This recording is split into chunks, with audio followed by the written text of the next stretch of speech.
Welcome to Speechless. We're live from SPNN in St. Paul, Minnesota, just 3 blocks away from where approximately 260 children were ripped apart from their mother's wombs and sent to death.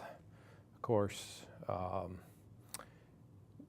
lot of talk with the new U.S. Supreme Court nominee, Brett Kavanaugh, where he stands on this issue of abortion and abortion rights. And will he overturn Roe versus Wade? So it's a big thing going on in our court system today, or in the Senate, U.S. Senate. Hey, listen, don't get caught up in all the noise of what's going on. Elections matter. That's what's happening here, okay? Who's in power matters. So when you have a Democrat president with a Democrat Senate and a Democrat House, Democrat issues are going to get pushed and promoted, okay? If you got a Republican governor, a Republican Senate, Republican House, Republican issues are going to get pushed and promoted. So there's just no surprise there, and both sides are going to use at all times what's in their ammo, what's in their choices of words, whatever they figure out, whatever they can market to push their agenda. That's just going to happen, and this is just another piece of that.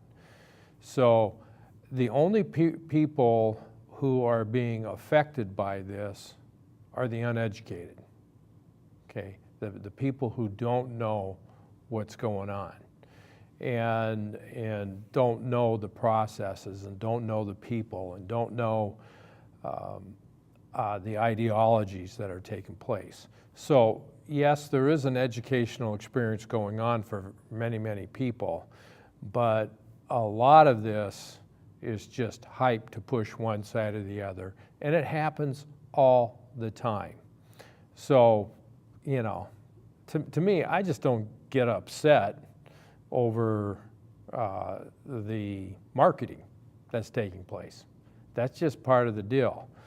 Now, what would get me upset is if my liberties were being taken away. That would bother me. The right to kill somebody is not a liberty that we have. Okay, we don't have that liberty. And I've shown you enough pictures. Everybody knows, the doctors know, these are babies in their mother's womb. I had a grandniece that just had a baby that was she was 26 weeks along. The baby was 1 pound, 10 ounces. Survived. It's living, doing really well right now. Not out of the woods. You know, it's up to 2 pounds. 2+ pounds, seems to be managing okay.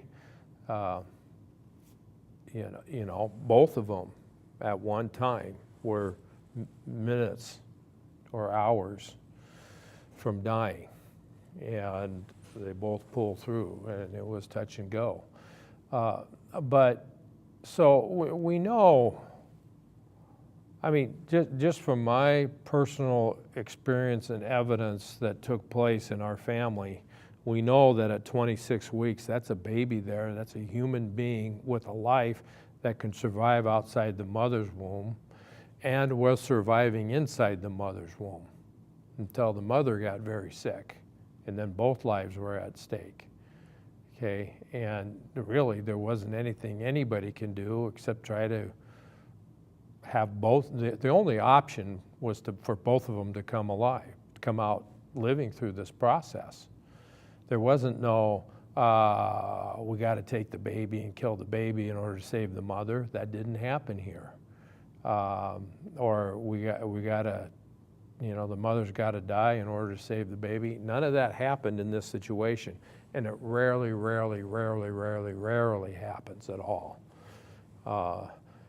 And either through the natural process, and either both were going to die, or one was going to live, one was going to die, and nobody can control that. The only thing that they had some control over was inducing the baby. They couldn't do a C-section because the mother was in bad shape. They didn't know that she would live through a C-section, but she had the possibility of living through both. So, you know, it's a baby, and it's viable in the mother's womb. It's viable at 8 weeks, it's viable at 8 days. You know, there's plenty of pictures out there of what a human looks like 8 days after conception and 8 weeks after conception. Okay, many times before a woman even knows she's pregnant.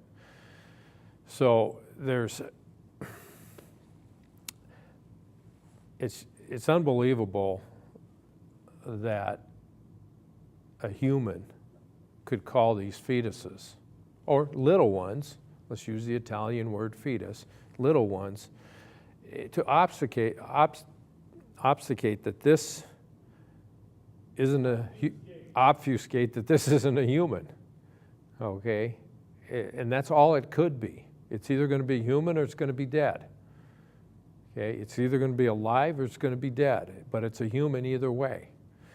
And so you hear all this noise. I say all that because here you got a Supreme Court justice, a strong Catholic, nominated by a Republican with a Republican-controlled Senate, and people are concerned that he's going to overturn Roe versus Wade. Here is the one guarantee that I have. Brett Kavanaugh will not overturn Roe versus Wade. He won't do it. Roe versus Wade is settled law. The right to privacy is big. What could happen, though, and this is what I would expect to happen with a person that understands physics and biology, which biology is physics, and understands how the human body works, what I would expect is that a Supreme Court justice or the laws of the land would say life begins at conception. We know it does, okay? Whether a life is viable, you know, they're going to say, well, it's not viable after conception. Well, yeah, it is. It is viable. It's dependent. You know, I remember talking to one guy at the University of Minnesota when we were out, I was out with a group of people showing pro-life stuff, and he came by and says, a parent should be able to kill their child, you know, up to the age that the child can take care of themselves. I'm looking at this kid, and all of a sudden, I just had this idea. So he's thinking, and some people think, hey, parents should be able to kill their child at age 1, 2, or 3, and that's okay.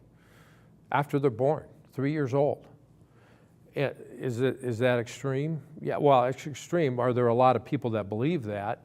I don't think there are a lot, but there are many, and they tend to work themselves into, you know, positions of power or authority or influence. And I asked him a question. The question was simply this: who made your lunch? I noticed he had a bag lunch. I said, who made your lunch? And he goes, well, my mom did. And then he looked at me, like, you know, he kind of turned white. And I go, you mean she can kill you now because you're dependent on her to make you a lunch? You know, and he just got on his bike and rode away. I mean, you know, this dependency, we're all dependent in many regards. We're just dependent on our own body working, but we're dependent on other people too. And when is a person fully developed? You know, women aren't fully developed until, you know, after 14, 15. But guess what? Men and women, their brains aren't fully developed until around 25. So we're never fully developed. We just kind of get to a point where you start going downhill after a while. Okay, so this notion and this whole Roe v. Wade thing is going to be dependent on and going to be settled law based on when life begins. And if a law is passed, if a constitutional amendment is passed, if the judges hearing evidence in district court that life begins at conception, they just declare that. Then the Supreme Court can say, well, life begins at conception. That's the law of our land. You cannot kill a baby in the womb. That's how it would work, in my mind, in my opinion. So Kavanaugh, and every person will get up there that's pro-life and say, it's Roe v. Wade, settled law. You know why they can say that? Because it is. So all this other grandstanding by Democrats and Democrat senators, maybe some Republican senators are going to do it. It's just for the show. Kavanaugh's going to be affirmed, and we're going to find out what's going to happen. The issue may never come before the courts, so it's got to present itself someplace. The other interesting thing about Brett Kavanaugh is that Trump said this, but also Brett Kavanaugh said this. He called our country a constitutional republic. We are not a democracy. We have a small democracy like in Minnesota where you have your state reps and your state senators based on majority vote and your statewide elections. So Minnesota is more of a democracy as far as electing people, but it's a representative, but we have a constitution and it's based on representatives. Now our U.S. Constitution, or the United States, is more like a constitutional republic in the aspect that certain states with their boundaries, definitive boundaries, have a jurisdiction over that area, and some of the states are a lot larger or a lot smaller than the other states. So you don't have equal representation based on population. Okay, so that's more of a constitutional republic than Minnesota is. But when Minnesota joins in with the federal, then Minnesota is part of that constitutional republic, where Minnesota works more like a democracy, except you have representative government, and who's ever in the majority, they represent that district. So it's still a constitutional republic, and it's still a Republican form of government, but just less so than the U.S. Constitution is. Okay. It was interesting to see that, and now I heard, and I couldn't find it, and I read it, where Kavanaugh said that the Republican form, the constitutional Republican form of government, should be taught in every school, and our education is failing. These are my paraphrase of what he said.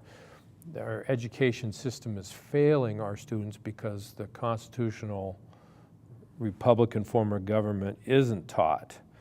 And I said, well, good man. I mean, he's figured that out. Well, in the Minnesota, our Constitution says the purpose of education and the purpose of our public schools is to have a well-educated citizenry in order to preserve the Republican form of government.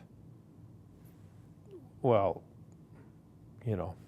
is that what is being taught in our public schools? I think there's actually a lawsuit that parents could do.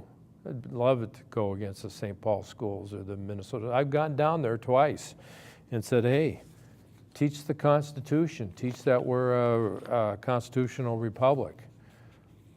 Have the kids pass a test that they understand our form of government.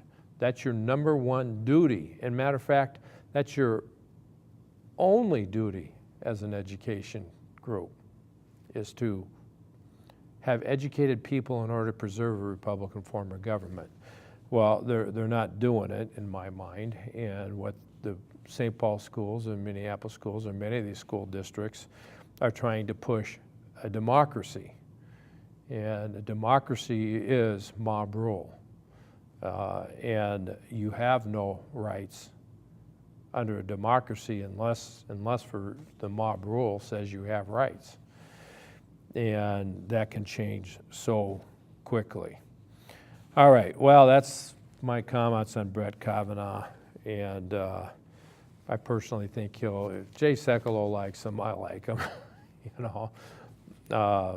There's numbers in the Republican Party, but they're kind of down on any aspect of the Republican Party. I wonder if they're even Republicans, but are complaining about Brett Kavanaugh because some of his rulings. It's important to know that when you're in these lower courts, your hands are tied with the law. Until you're at the U.S. Supreme Court, can you actually change the law, or give an opinion give an opinion that clarifies lower laws. The judges at the lower levels have to go by what the law says, or supposed to, except for the Ninth Circuit. They can do whatever they want. You have to go by those lower, but you got to go by those laws and the interpretation of the Constitution, and you're really restricted if you're an honest judge. Okay, if you're not an honest judge, you just make it up. And there's plenty of judges that aren't honest judges, like the Ninth Circuit, that gets overturned so many times. How many? So many. All right. So you got to take that. But what I've been reading about Brett Kavanaugh is what he does is he follows the law as it's written, as it should be, but he puts in his writings the things that need to be there in order for the higher courts to overturn his decision or overturn lower decisions, other decisions that have been made basing on the Constitution rather than on the statute. So anyway, that's my input on Brett Kavanaugh. We'll see. Who knows how anybody turns out. Ruth Bader Ginsburg at 93 may all of a sudden rule in favor of against abortions because the evidence is presented that life begins at conception. Who knows? We don't, you don't know. All right, some other things that have happened this week is Chief Justice Gilday delivered the State of the Judiciary speech, and time is going fast. Wait, I'm reading this wrong, aren't I? Okay, I still got 39 minutes left. Chief Justice Gilday delivers the State of the Judiciary. Well, and that's now being clouded in what her husband has had to say. And I got a little video here. So Dallas, let's play that video to start out my section of the State of the Judiciary. So, oh, that's all you got up there yet?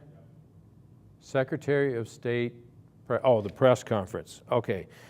Well, I'll let you get those up there, and we'll go to that. I'm going to play this press conference because we've been talking about Minnesota Voters Alliance sued Secretary of State. And last week, I showed part of the hearing that took place, which is basically the Secretary of State's attorney talking. But I finally developed a video of the press conference. So we have the press conference of the Secretary of State's, or of Minnesota Voters Alliance and their attorney talking about what happened in the courtroom. Because after that, I'm going to give you the results, because today, this is hot off the press, breaking news, the Ramsey County Judge, Jennifer Frisch, made a decision. And so you're going to hear it here first, unless you, I don't know, went to the judicial webpage and pulled up the ruling, which you can't do unless you're at a law library or you are an attorney that has Westlaw, or paid for the system to find it. So, all right, let's play the press conference video. DANMCGRATH. I'm the communications director for the Minnesota Voters Alliance. All right. Well, we're really excited about being in court today. We think it went really well. The judge clearly has a good command of the statutory issues. Our fantastic attorney, Eric Argall, who will be making remarks in a few moments, gave excellent oral arguments today. I think what's really, really important and crucial about this case is that the Secretary of State is a partisan, elected official who presides over his own elections, and in a position like that should be the most transparent government official in all of our government. And it is he who is resisting the disclosure of data that should be public to the public so that we can independently verify the veracity and the validity of our elections. I do have a couple questions. I don't know if you want me to ask them now, if you want me to ask them. Shoot, go ahead. Can you explain what information are you looking for and why do you want it? Well, we're looking for information on voters who have become inactive due to a verification of address problem. So if the Secretary of State tries to verify your address that you provided on your voter registration application and it doesn't check out, they try again. And after that second attempt to verify your address, they'll remove you from the voter rolls.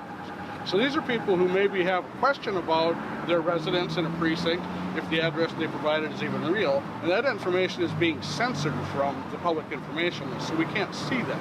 In addition, we're looking for information on other voters who may have been challenged due to ineligibility to vote. That information is also being censored from the public information list, so we're seeking other information that we're entitled to under the Minnesota's Data Practices Act. Is it fair to say that the Minnesota Voters Alliance does believe that there has been voter fraud in the state of Minnesota? Well, it's been documented and proven. Over 1,000 cases of just ineligible felons alone after the 2008 election.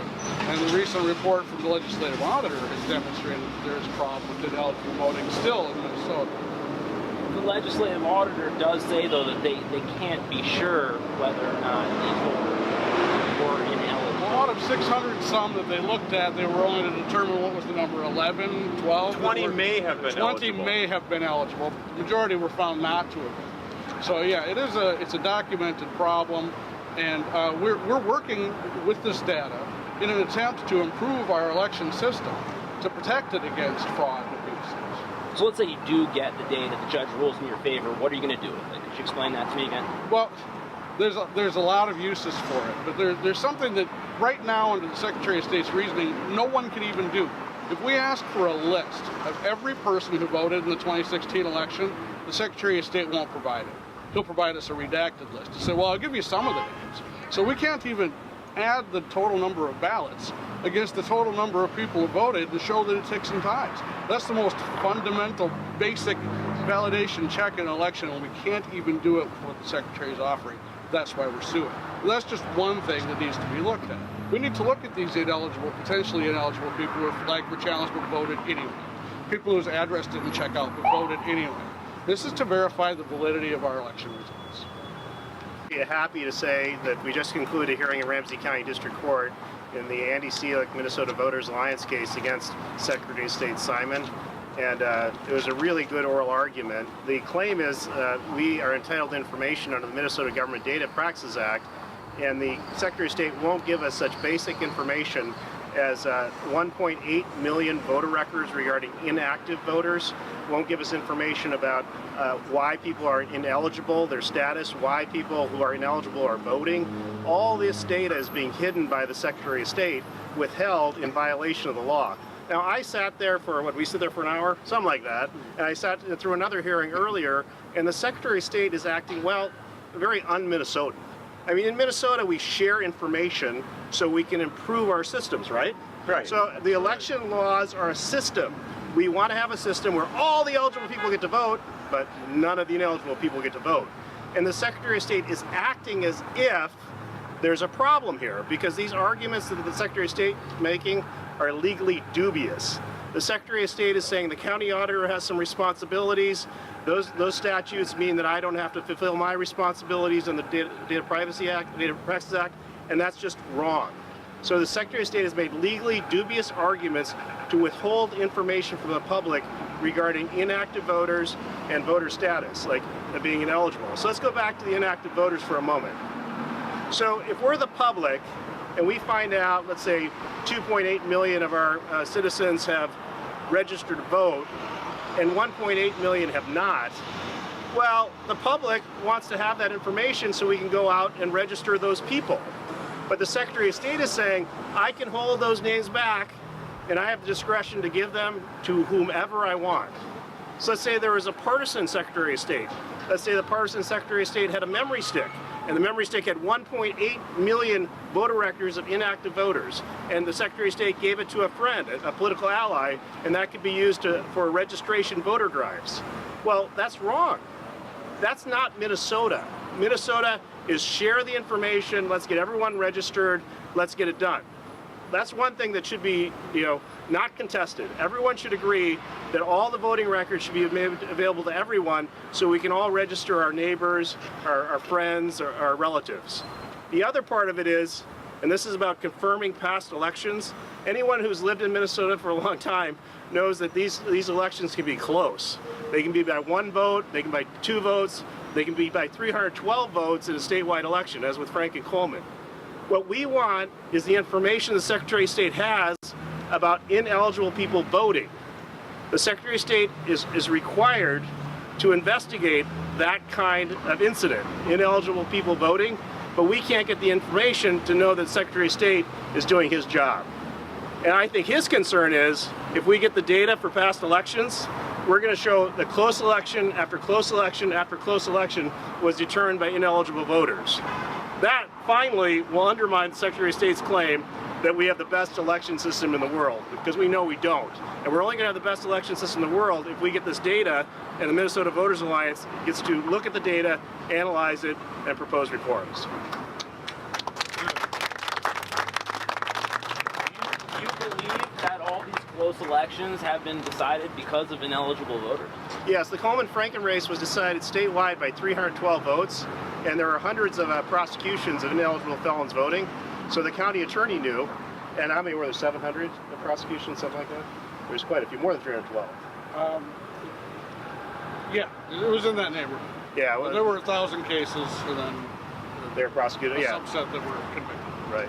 Do you disagree with the various studies that say there is no such thing as widespread voter fraud? It doesn't exist? That's called fake news, right? Fake news. No, that's called the Brennan Center. And David Schultz. No, the fact is that we have documentation that ineligible people are voting. So the point that the Secretary of State has raised in previous litigation is we can't discourage ineligible people from voting because that means that fewer eligible people would vote. And we see no evidence of that. That if we're vigorous in ensuring ineligible people don't vote, that improves our elections. It doesn't harm them. And so we strongly believe that stopping ineligible people from voting is part of the election system. And I guess the progressives in Minnesota disagree. They think that, we want everyone to vote. No, we don't want non-citizens who are ineligible to vote. We don't want felons who are not eligible to vote. We don't want wards who are under court orders saying they can't vote to vote. All of those have happened in Minnesota. And a lot of times these elections turn on a few votes, like I mentioned, and that's what we want to avoid, is elections being determined by ineligible voters. And we want to make sure as many people register as possible, and here the Secretary of State is stopping that from happening by treating the list of inactive voters, that is 1.5 million or so, from being publicly distributed. And it should be publicly distributed so all of us can ask our neighbors, relatives, friends to register so they can vote too. Thanks, guys. All right, good job, you guys. Well, just fascinating press conference and fascinating issues. The big thing I liked, there's so much there that I liked, but 1.8 million inactive voters. And the Secretary of State saying, I can give out that list to whoever I want, but I'm not going to give it to the Minnesota Voters Alliance. Okay, but he can go out and give it to any union, we don't know who he's giving it to. So this whole thing of discretion, of course there's a problem. If he has this selection process, which he says he has, I can I may give it out to whoever I want. And, well, that's just unequal protection. So that was part of his whole song and dance at the in the district court in Ramsey County before Judge Jennifer Frisch, is that the word may is permissive. Well, it's unconstitutional then, okay, that some people can get public data and others can't. Of course, they were saying this wasn't public data. Well, Judge Jennifer Frisch just kind of blew that out of the water, because the order came out today saying that the plaintiff's motion for summary judgment is granted. That was Minnesota Voters Alliance. Defendant's motion for summary judgment is denied. And it was interesting here, within 10 days of the date of this order, defendant shall produce data requested by plaintiffs at a reasonable time and place, but shall withhold the following data from production. Well, and that data from production is the Safe at Home Act. Can't list out that information. And then there's other restricted data like Social Security numbers that can't be. Minnesota Voters Alliance wasn't asking for any of that information. And then also, you can disregard any voter who submitted a statement within the meaning of the last paragraph of Minnesota 201.091 subdivision 4. Okay, so you know, if a person says, I don't want this information out, then they can not have it out, but it depends on that. But certain information they can't do that to. So that's big news. The interesting part is 10 days. Now, this also makes Stephen Simon a lawbreaker, okay? Because our Secretary of State, according to Judge Jennifer Frisch, has violated the law. It's a civil law, it's a data practices law. The consequences are you got to abide by the law. You got to give the data out. The 10 days is interesting because just as far as appellate practices work in appealing a case, you know, you typically have 2 months to appeal, notice of appeal, and then 90 days to 60 days notice of appeal, 90 days to get your final brief in. This is a 10-day thing here. You got to provide the information. So what they have to do is provide the information and then appeal. So they have to give the information, from what I understand of this anyway, even if they are appealing. So the information comes out, and unless Steve Simon, Minnesota Secretary of State, is going to break the law again. And then he would be like Mark Ritchie, former Secretary of State by the Democrat Party, as a serial lawbreaker. That our courts declared that he was that way also. So this whole notion that there isn't voter fraud going on, and I even saw this David Schultz, a Hammond Law School ethics professor, says the odds of there being voter fraud in Minnesota is less than the odds of winning the lotto. So how I understood he said it. And of course only 4 Minnesotans have won the lotto, yet you heard Dan McGrath, you know, 1,000 felons have voted. They're ineligible to vote. And about 700 convicted. Understand, that's a lot. In Minnesota, that's a lot, okay? That's more than 4. 1,000 is more than 4. 700 is more than 4. The Minnesota Auditor's report said 624 samples were done on address records, voting records. Of those, 20 may have been eligible, okay? That's still a lot. okay? That's massive voter fraud. Understand, there's 26,000 out there that we know, in my understanding from HAVA, we don't know who they are. Their Social Security numbers didn't match up with their voting record. 26,000. And there's another 17,000 that the Minnesota process that we don't know who they are or where they live. They voted and, oh, they don't live there. You know, what's going on?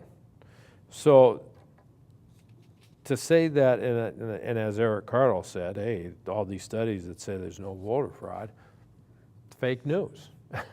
No doubt about it. It's fake news. I'm going to relate this to a couple other instances going on. In my opinion, and the evidence suggests that Steve Simon, our Minnesota Secretary of State, is part of the deep state.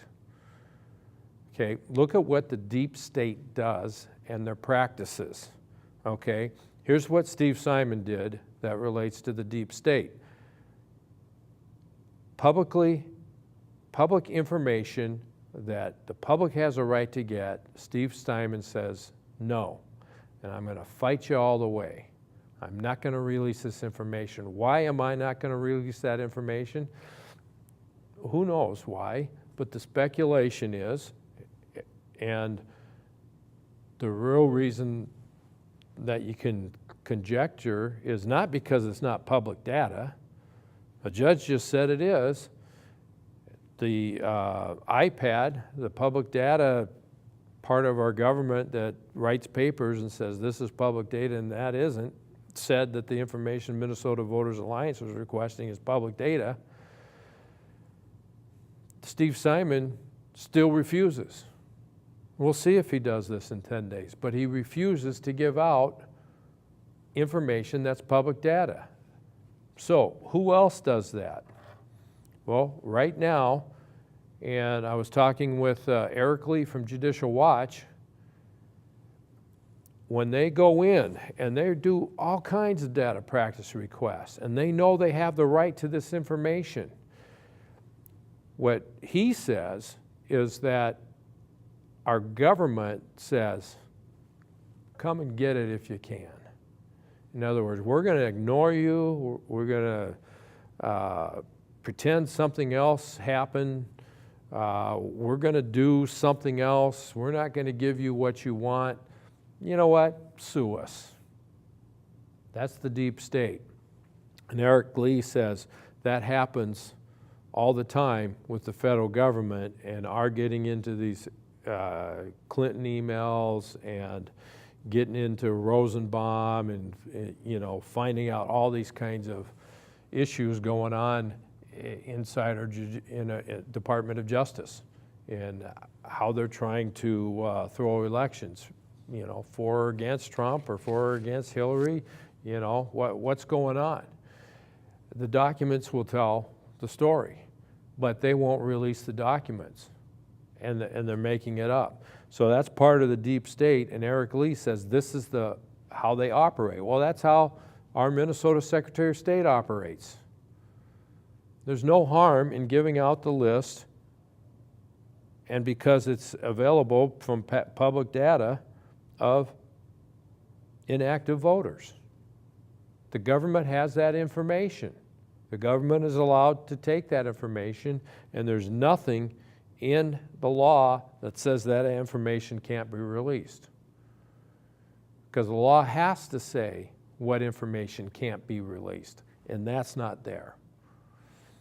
Okay?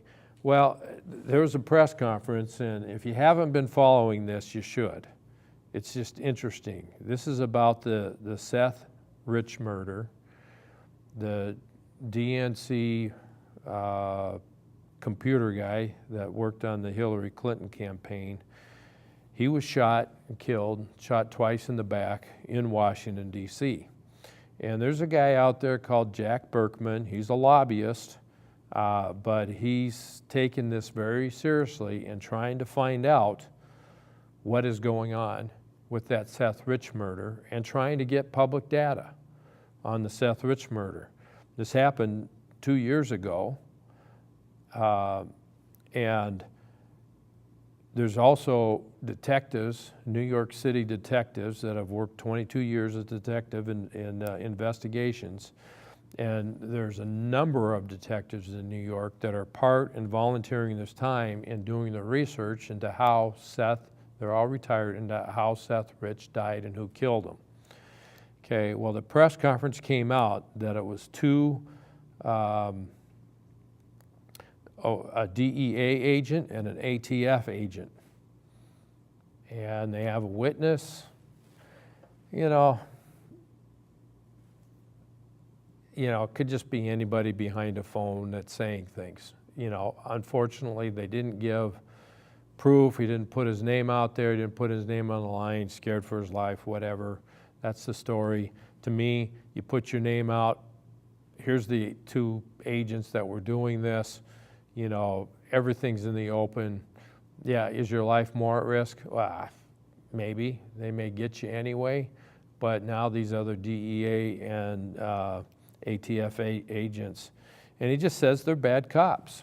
He knows them, not Jack Berkman, but the informant says they know him. But Jack Berkman and the New York detectives are doing all kinds of data practice requests. The autopsy's not being released. There's all kinds of data that is public data that is not being given to them. And they have to go sue on it in order to get that information. But we're finding that, well, we don't know. This is what they're saying. It's just interesting, okay? That Rosenstein, who is doing this investigation into Trump, was overseeing these, and there's 3 individuals involved in the shooting, but 1 DEA, 1 ATF, or could be an ex-agent friend, but this one guy, this witness, said he overheard these agents talking about it. Okay, and he's in that circle, lives in the area where these agents live. I would think if you say that enough, they'd figure out who it was. But he says there's just there's a dirty trick squad, there's a dirty cop squad, and Rosenstein is handling them. And it was, and they're saying, and Jack Berkman and the sergeant are saying that Seth Rich was the one that gave the information to WikiLeaks and exposed the Hillary Clinton's emails. But there were also people there that were trying to get the emails in order to change them to make Hillary look bad. But Seth Rich had the originals, and there was other copies going out there that were originals, so that there could be a check and balance against what was said and what emails could have been changed. So it's just interesting, but this is the whole part of our government doing tons of effort to cover up and not exposing what's going on. And our Congress has seen that with these investigators. And Rosenstein, not giving out information that should be public and redacting information that finally, after lawsuits, has to be unredacted, and you find out, well, it shouldn't have been redacted in the first place. So, they can just go, well, that was just our opinion, it should have been, what do you do? We got to do it this way. So, anyway, part of the deal. Okay. So, anyway, I'm going to read to you as far as Minnesota. So that's my conspiracy theory tie into Stephen Simon being part of the deep state and doing corrupt practices, intentionally withholding information to cover up voter fraud in Minnesota that he's full aware of.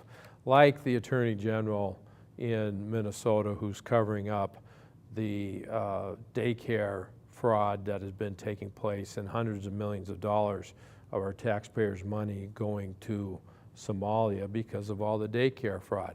But it also works that way for the welfare too, MFIB, and the various welfare programs Minnesota has. It's happening there also. And I had a guest on my show a number of years ago, Justice Whitethorn. He's been involved in the social services, and he explains very eloquently, and you can go to YouTube, Speechless, and do a search, Justice Whitethorn, and three 1-hour shows on the fraud that's taking place in the welfare system. But unfortunately, our Republicans in the House and Senate don't want to know about it.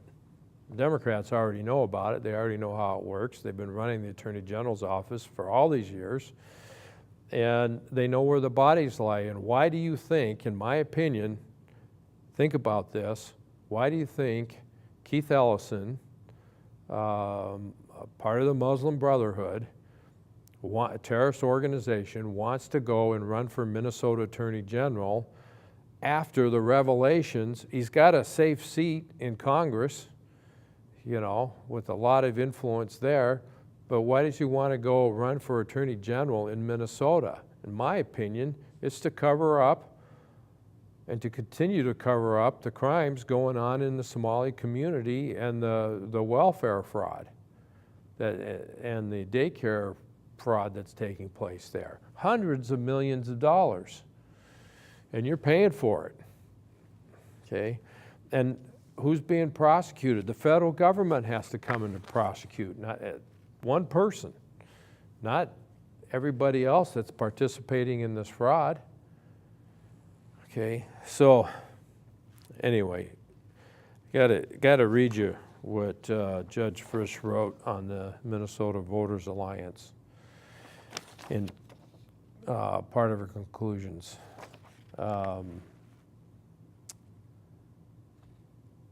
Okay, under these circumstances, the Secretary of State is not entitled to summary judgment in his favor. Plaintiffs are entitled to summary judgment in their favor because the Data Practices Act presumes government data, including the data at issue in this case, is public, and defendants failed to set forth a federal law, a state statute, or a temporary classification of data that provides that the data requested by plaintiffs is not public. Finally, it is worth noting that the data that is the subject of this dispute has historically been distributed to the public and others. All right, so why can't Minnesota Voters Alliance have it? If it's getting distributed to others, okay. Plaintiffs, Minnesota Voters Alliance, produced evidence showing that county auditors routinely produce the very same data sought by plaintiffs here in response to Data Practices Act's request. And the Secretary apparently supplies election data, including individual voter records containing the data requested by plaintiffs in this action, to an organization called ERIC, the Electronic Registration Information Center, which is an organization of member states.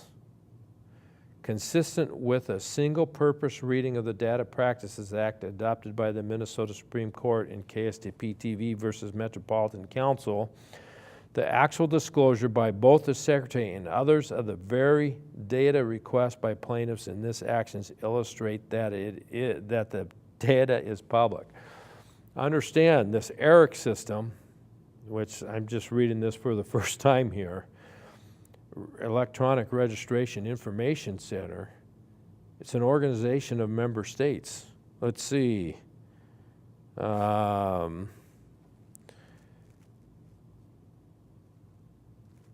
don't know what that is. It sounds like a voluntary government organization that probably puts the voter records together in order to give out to certain political parties. You know, you can't just go as an individual and ask for that. It's an organization of member states. Sounds like a freedom of association thing. So the Secretary of State gives this information anyway to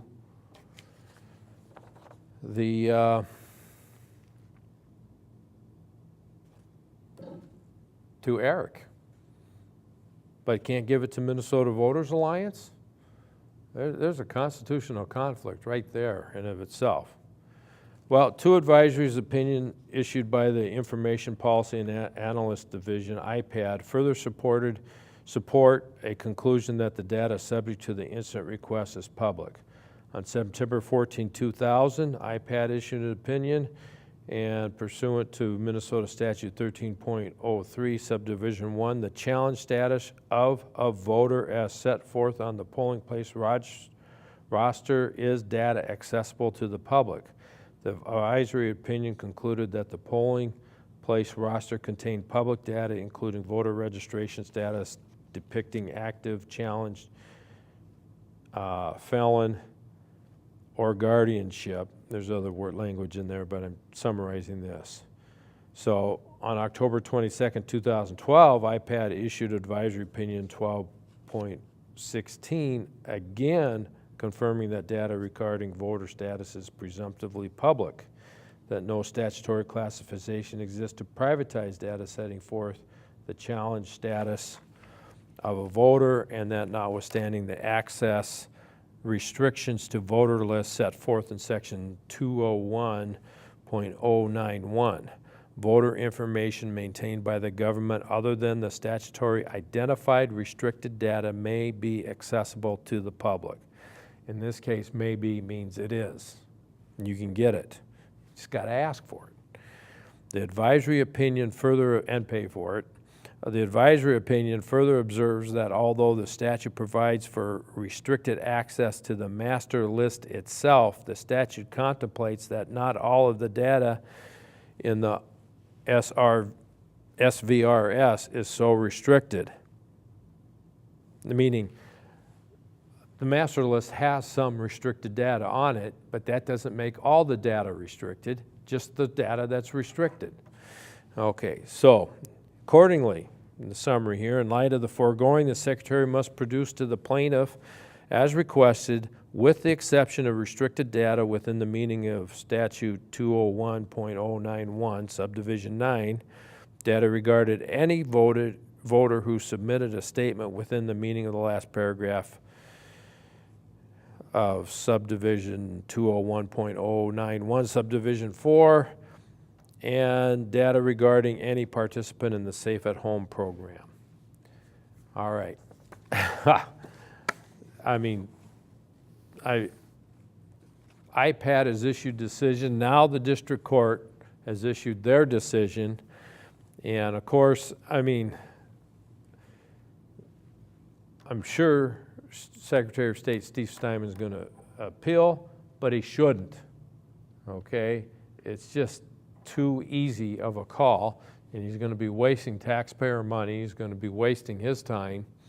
And the appellate court, it'd be very surprising that they would overturn this if they're honest judges, okay? And believe me, we have some very dishonest judges in our appellate courts. Speaking of that, there's elections coming up. Ramsey County has 5 judicial seats up for election. 4 of them will be primaried, I believe. So you want to go to the Minnesota Secretary of State's website and look who's running in those races. We're not going to get to Chief Justice Gilday and her State of the Judiciary, nor my State of the Judiciary, because we kind of ran out of time here going through this big breaking news that Secretary of State Steve Simon has been declared a lawbreaker and has violated the IPAD rules and has not released public information. Well, I'm going to not be doing the show for 3 weeks, and so other people like Bob Zick and Diana Longry, maybe Joe Waters, who knows who else will be filling in. But when I get back, hope to have a debate for at least one of the races for judge in Ramsey County, and hopefully for the open seat. And we'll ask some good questions that I think will be very educated. So that will be on August I think it's the 11th, whatever Wednesday that is. Well, is it July 11th? Yeah, anyway, that second Wednesday in August, we'll be having that just before the primary election, and then hopefully we'll have some other debates for the final primary winners for the final seats for judge. It doesn't happen, but there's a reason it doesn't happen, and that is because people don't, the judiciary really doesn't want people to know who the judges are or what they're doing. And the only time they want to let people know is when they're for the U.S. Supreme Court. That's when the press and everybody wants it to know, but at the state level, nobody wants to know it. And elections matter. Who you have as judge matters, because they can make any decision they want. They just have to justify it. It doesn't have to make sense if they justify it, but by nature, a judge can do whatever they want. And who's going to hold them accountable?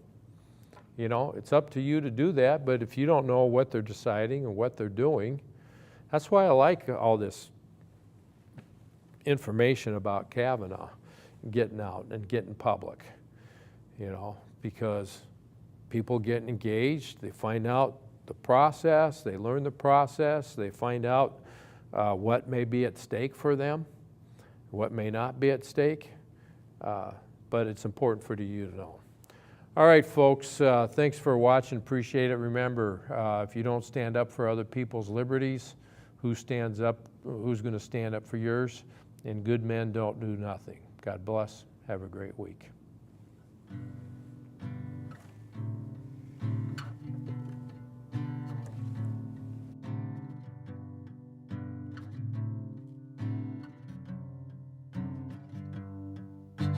The days go by like the forest sets on fire, and the wind takes the kite as the firefly brings the light.